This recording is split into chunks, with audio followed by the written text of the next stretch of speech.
कहानी टूटते रिश्ते।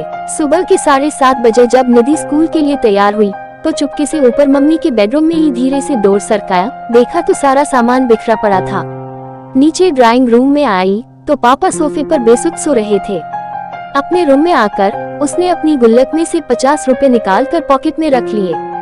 बैग उठाकर बस के लिए निकलने लगी तो सरोज आई। निधि बेटा, आलू का पराठा बनाया है, खा लो।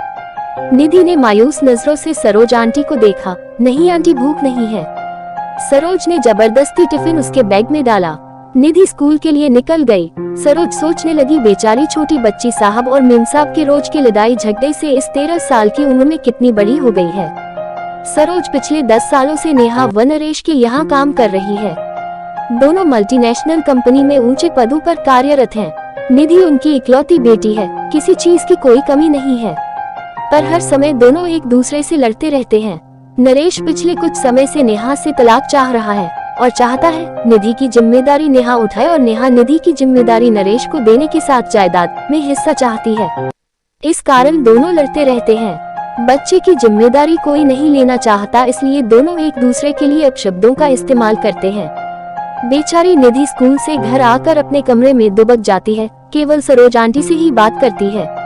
रोज की तरह नेहा और नरेश ने नाश्ता अपने अपने कमरे में किया और ऑफिस के लिए निकल गए। करीब 12 बजे स्कूल से कॉल आया कि जल्दी हॉस्पिटल पहुंचो, निधि को चोट आई है। हॉस्पिटल पहुंचकर पता चला कि निधि बहुत ऊपर से सीढ़ियों से गिर गई है। आईसीयू में रखा गया था। ऑपरेशन की तैयारी हो रही थी। सिर में बहुत गहरी चोट आई थी। ऑपरेशन शुरू हुआ पर जिंदगी मौत से हार गई। नेहा और नरेश स्तब्ध रह गए। उन्हें ऐसा झटका लगा था कि अपनी सुध बुद्धि खो बैठे थे। निधि की दादी भी आ गई थी। बेटा, बहू को देखकर नफरत से मुंह फेर लिया।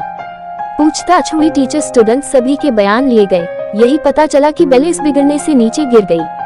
13वां के बाद नरेश ने अपनी मां को रोकना चाहा, पर उन्होंने आंखों में आंसू भर कर कहा, तुम दोनों खूनी हो, तुम्हारी जिद मेरी पोती को खा गई।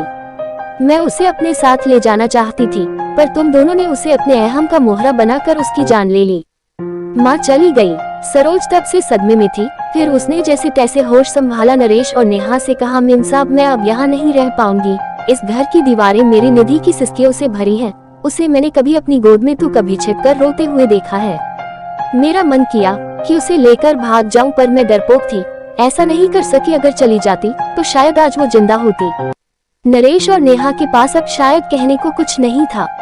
जैसे जैसे दिन बीत रहे थे, उनका लड़ाई झगड़ा एक अजीब सी बर्फ में तब्दील हो चुका था। उनकी सारी भावनाएं अंदर ही अंदर एक खामोशी अख्तियार कर चुकी थी। संडे का दिन था। बड़ी मुश्किल से नेहा ने निधि के रूम में जाने की हिम्मत जुटाई थी।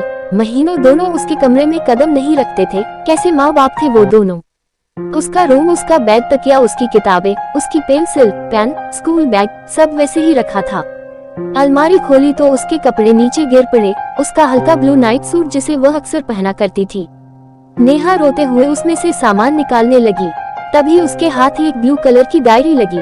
उसने कांपते हाथों से उसे खोला। आगे के कुछ पेज फटे हुए थे। पेज दर पेज टूटे दिल की दास्तां छोटे छोटे टुकड़ों में दर्ज थी। मम्मी पापा, मैं आपको डियर नहीं लिखूंगी, क्योंकि डियर का मीनिंग प्यारा होता है। पापा, आप मम्मी को कहते हो कि तुम्हारी बेटी, और मम्मी आप पापा को कहते हो तुम्हारी बेटी। आप दोनों ये क्यों नहीं कहते कि बेटी। अगले पेज पर था, पता है, जब मैं मामा जी के घर जाती हूँ, मामा मामी मुझे बहुत प्यार करते हैं।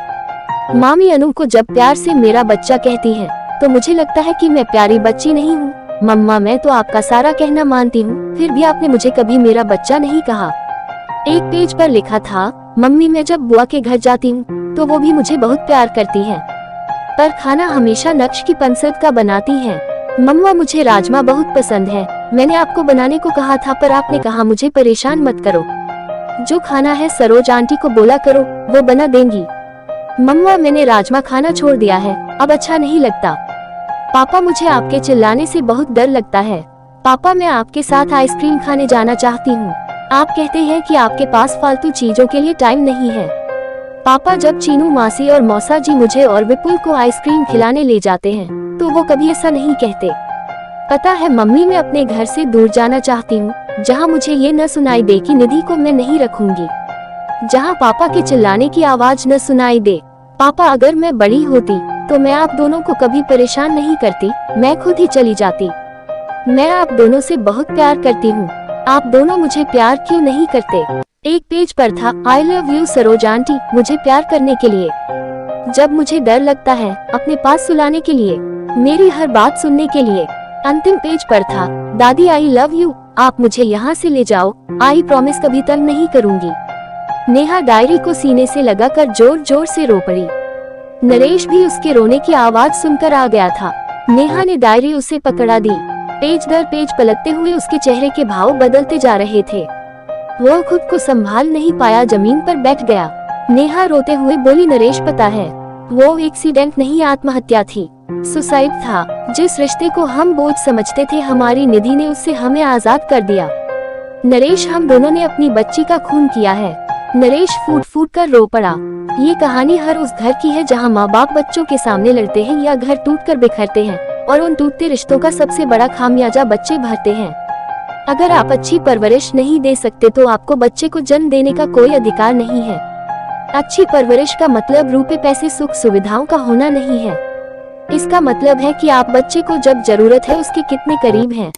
सत्य सनातन धर्म चैनल को लाइक, सब्सक्राइब और शेयर जरूर करें। धन्यवाद।